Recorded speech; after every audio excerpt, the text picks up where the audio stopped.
Okay. So this week I read a chapter from Jonathan Purtle's book, and the chapter was regarding policy dissemination and implementation research. And so this is sort of like an overview of the entire field and like some key concepts and frameworks for policy dissemination, as well as policy implementation. So the background to this chapter is essentially that right now policy-focused research is really underrepresented in implementation side. There was a study done, I forgot who did it, but the findings were that less than 10% of projects looked at policy issues, and most of those projects viewed it as a contextual factor rather than placing policy sort of as a central aspect of the research. And so it's important to keep developing policy-focused research in implementation science. But there is an increasing focus right now in dissemination and implementation science. There are several journals that have started specifically focusing on the interaction between evidence and policy, as well as health research policy and systems. There have also been funders that have called for increased evidence translation in the policy process, as well as a lot of initiatives that are specifically dedicated to evidence-based policy and evidence-informed policy. One note about this whole chapter is that it focuses on quote unquote big P policies, which are essentially like federal level policies, as opposed to like smaller policies within organizations themselves. It's more about like actual political public policy. And most of the studies referenced in the chapter are based in the US. So this is a pretty important overview of sort of how policy functions in dissemination and implementation research. So there's basically like three stages to this. First is like policy making, which is where policy-focused dissemination really comes into play, because the goal of that is to enact policies that are aligned with evidence. And so it comes into play during the policy-making process itself. Then there's policies themselves. And an important thing to note here is that policy can sometimes function as a contextual factor for other implementation efforts. For example, like regulatory policies can affect the implementation of some new intervention in an organization. And then third is policy implementation, where the actual rollout or enactment of policies is optimized to maximize health benefits and health equity.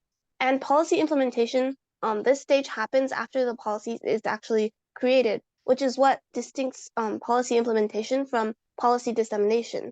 Both sort of try to align policy with health benefits, but dissemination focuses on the actual policy-making process and try to integrate evidence there, whereas implementation focuses on how the policy is actually adopted and put into place after it's created. And ideally, all of these things create a feedback loop because the results of a policy implementation should also be informing policy making in the future. And the goal is that policy making can eventually become proactive in that it's trying to optimize to make implementation effective at the stage where you're creating the original policy. So you're designing a policy with the intention that the implementation is effective in the future.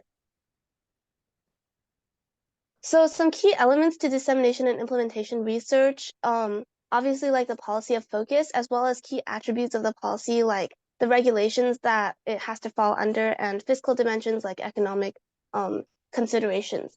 And then there's also the actual policymakers and stakeholders that are sort of interacting during both the policymaking process and the implementation process, and how their roles are changing over time throughout the process that's outlined over here. And then there's also outer and inner context, which is important in that context heavily affects like the success of policy implementation as well as the success of policy dissemination.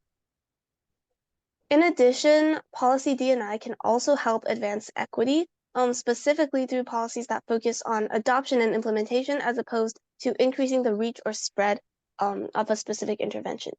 And this is because when you're trying to increase the amount of people that are reached by something, it ends up exacerbating existing issues in terms of inequities because you're not actually focusing on the groups that are already being marginalized. But if you're focusing on increasing adoption and increasing implementation of things that already exist, then that actually helps specific groups that are sort of marginalized and don't have access normally. Another way is to acknowledge limited policymaker knowledge of inequities. So a lot of policymakers don't actually have a lot of knowledge about the inequities that exist. And because of that, the policymaking process is not necessarily optimized to help solve inequities.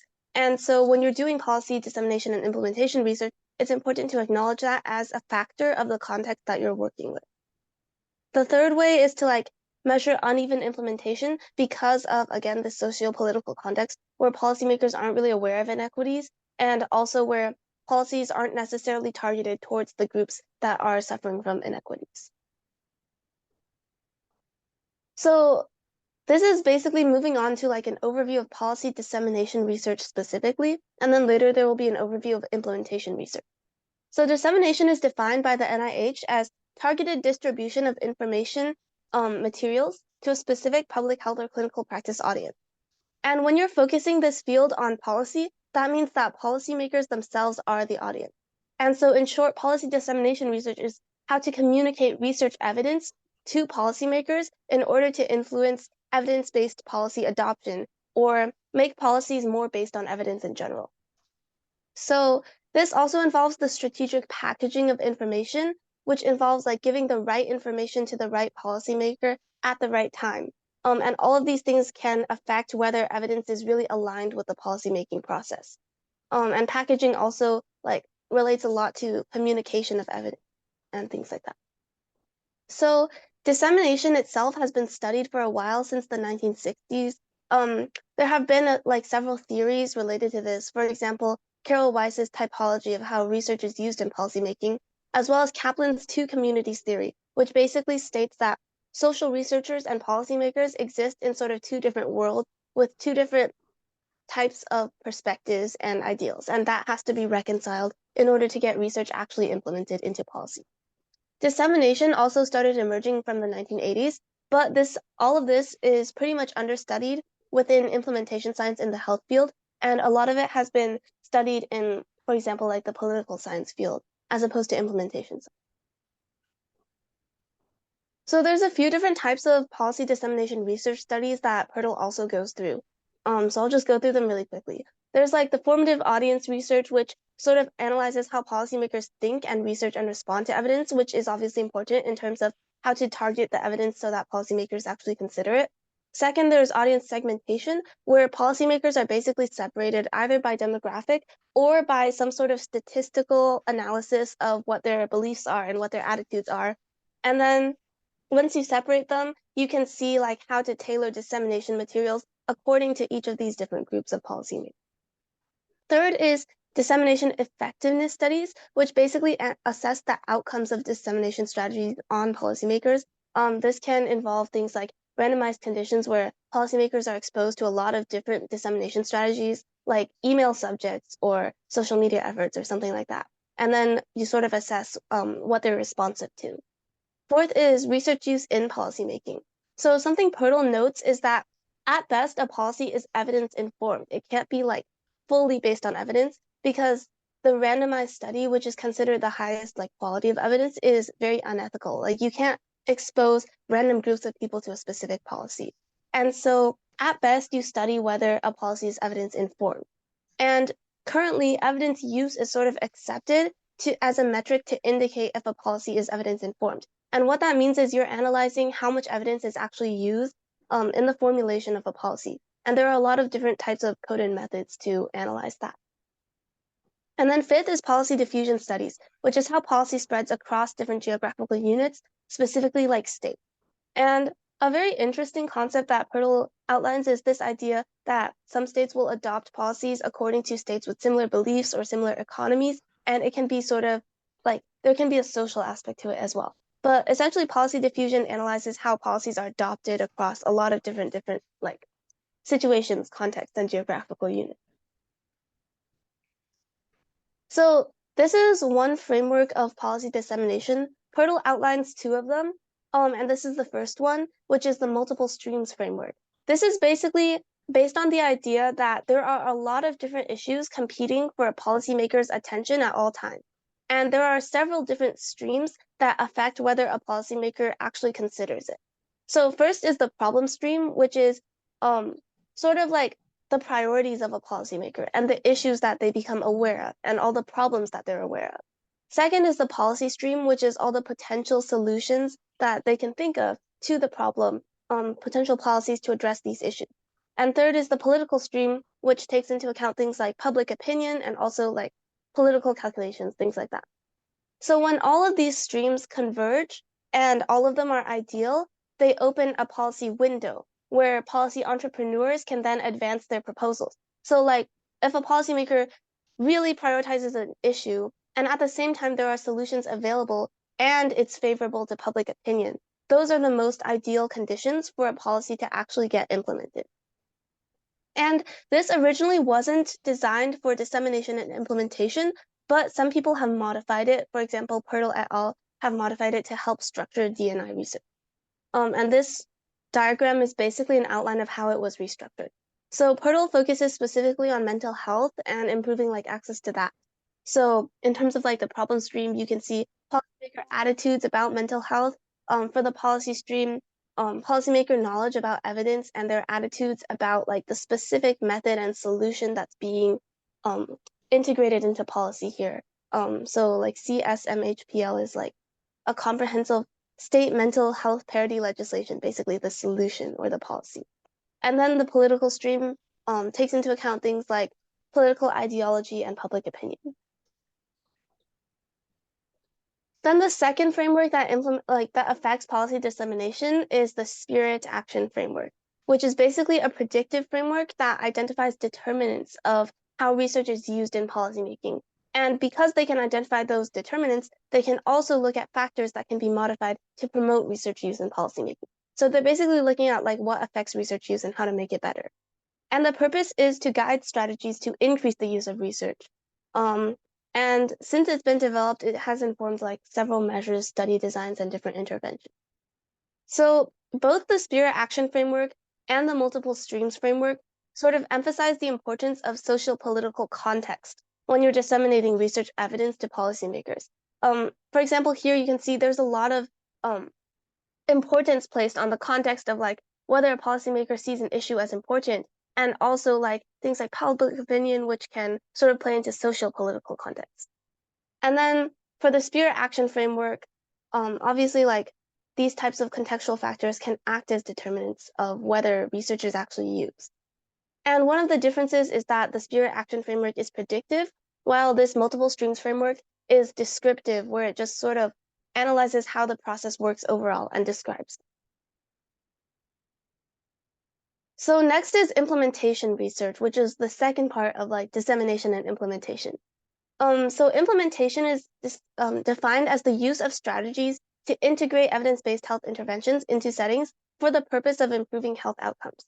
So when you're looking at it from a policy perspective, policies are considered to be the intervention. And the integration that happens is basically the extent to which policies are actually executed to maximize benefits. So again, this is after the policy is created and you're looking at the execution of it. So when you're looking at policy-focused implementation, you're trying to create strategies to make policies that exist executed to help public health the most that you can, basically. And some parts of this are understanding the extent to which a policy is enforced and why that is, what factors contribute to that, as well as how interactions between policies at different levels, so like the federal versus the state versus the local level, affect different implementation outcomes. And finally, to identify strategies to help increase those outcomes. So policy implementation has also been a concept since the 1970s. There's basically a main clash between the top-down approach, which focuses on policymaker perspectives, and the bottom-up approach, which focuses on frontliners and stakeholders that have different roles throughout the actual implementation process. So a really important text during this time was Pressman's implementation book in 1973, where it basically points out that there's a lot of issues during policy implementation that are not necessarily considered when a policy is created. For example, like ambiguous wording or like different social political factors that can influence the implementation process, so that when a policy is implemented, it's different from what you expect it to look like. And that sort of is what opened up the bottom-up approach, where you focus instead on the implementation process and those stakeholders, rather than how a policymaker imagines the actual policy to be implemented during the creation process. So the newest generation of this research kind of synthesizes both of these approaches and tries to incorporate rigorous methodologies like comparative multiple case studies so that you can sort of integrate both of these approaches and look at the big picture. And in implementation research, there's also several different types of studies. Mainly, there's the process implementation study and the impact implementation study. So for process, you're looking at which actions are performed by which stakeholders during the implementation process. And other things that this research involves is also like the stakeholders' perception of barriers and facilitators to implementation, as well as the actual acceptability and feasibility of certain strategy, which I think is very interesting because it sort of ties into the concept of legitimacy as well. But policy impact sort of studies the other side of it, which is the effect of policy on implementation, or the effect of implementation on effectiveness and implementation outcomes. So it's basically assessing the impact of one of these stages on another, and it can actually be a lot of different things. Like you can look at the effective implementation strategies, or you can look at the effective policies themselves. But an example is like this quasi-experimental design to understand how marijuana laws affect treatment for chronic pain, which is an implementation outcome because you're studying the actual treatment and how it's distributed, as well as adverse opioid outcomes, which is considered an effectiveness outcome because you're looking at the actual health effects of these opioids. So it's not like it's kind of two different stages. Like implementation outcomes are the outcome of the actual implementation, whereas effectiveness outcomes are the outcome of the intervention that is being implemented. And also, these types of impact studies tend to be very experimental because you're trying to measure the effect of something on something else. And so you tend to look at actual data of what the impact is. A couple of theories that are also important for policy implementation. So first is the policy ecology framework, where the purpose is basically to identify and enhance policy strategies, which they conceptualize as policy levers to improve the quality and access of health services. So in this case, it was about like child psychological health.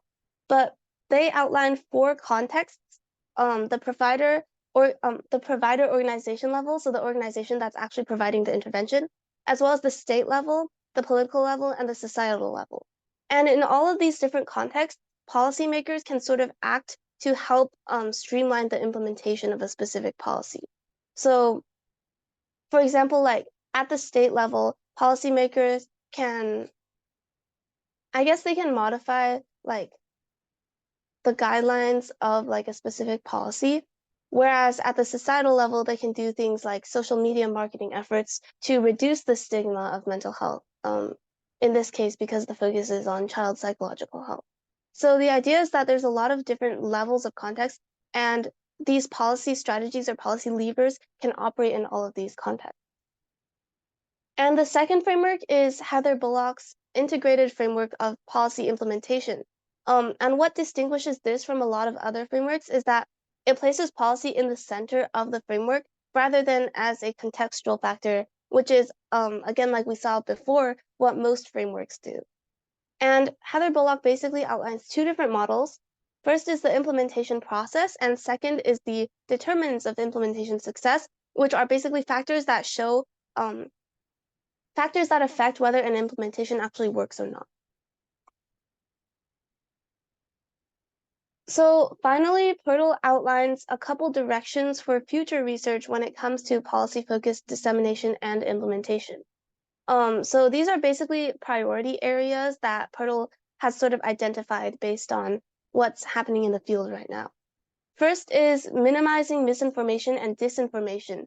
And misinformation is basically just false information that spreads naturally, whereas disinformation is false information that is like spread on purpose to mislead. And so policy-focused D&I can sort of help mitigate that, especially by integrating findings from other fields which have been studying this for a long time already, for example, communication science and political science. And something Purtle notes as an example is like testing interventions that can debunk and debunk misinformation.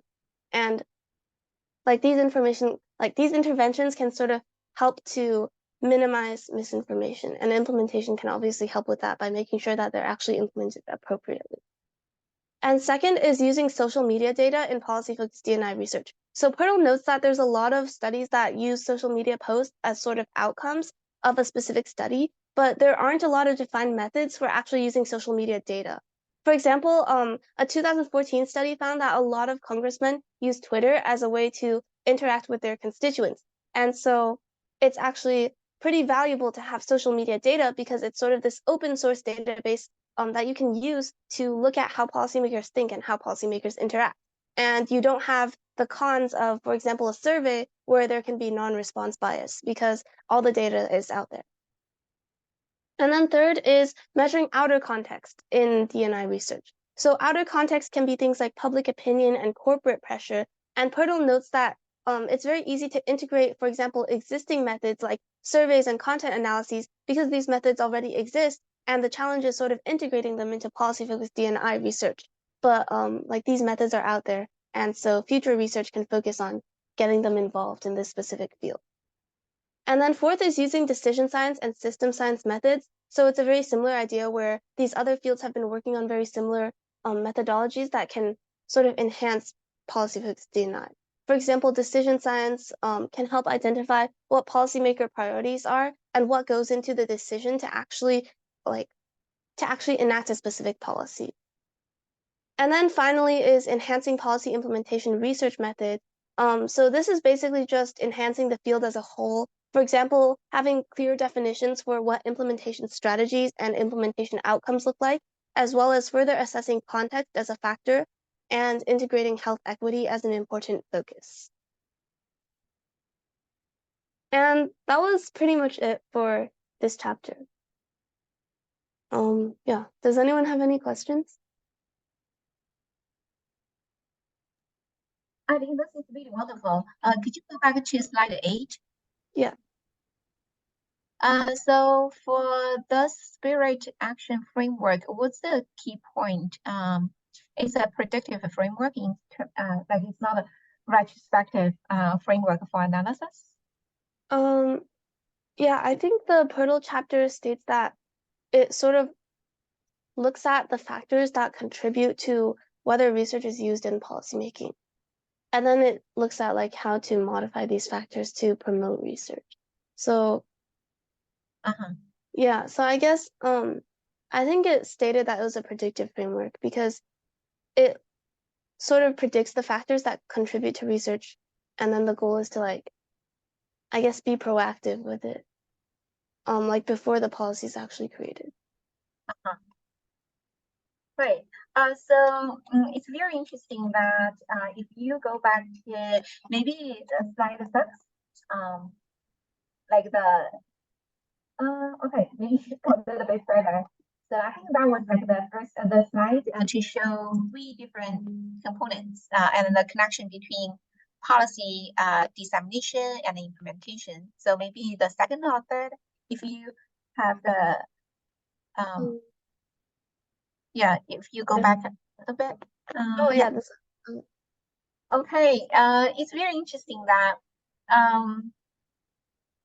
so for me, my background is in policy analysis. And then I was from the discipline of public administration. And for public administration, the analysis has been like quite qualitative to a certain extent. So there was more like discussion about the determinants, the process. And then actually, while I was at Harvard, I went into more of the impact analysis. If we are thinking about policy implementation science, there will be like the determinants, process, and impact. So that's like in my doctoral stage. And then I had a more focus on the quantitative study. One thing I feel very interesting is their definition about policy dissemination. To me, it's really about evidence dissemination instead of policy dissemination, or maybe on the left-hand side, like a policy-focused dissemination. That seems to be more accurate to me. It's really about how exactly we communicate and disseminate the evidence, right? Which has been maybe peer reviewed and published, and then how exactly to deliver that to policymakers and then integrate into policymaking. So to me, that is really about evidence dissemination instead of policy dissemination. And then if we go to the their definition about like policy dissemination research. I think that's the next slide, is it? Maybe next one. This one. Yes, here. So it's based upon the NCI, National Cancer Institute, or maybe NIH, National Institute of Health definition regarding the targeted distribution of the information intervention materials to a specific public health or clinical practice audience. And then they are kind of think that, oh, like policymakers should be the audience. But my understanding was that maybe there are more of the discussion in public administration. We are kind of thinking more about like the distribution of a policy to the audience. The audience could be the public, especially related to public health campaign, education, or how exactly like to engage the public and let them know there is a new policy just made.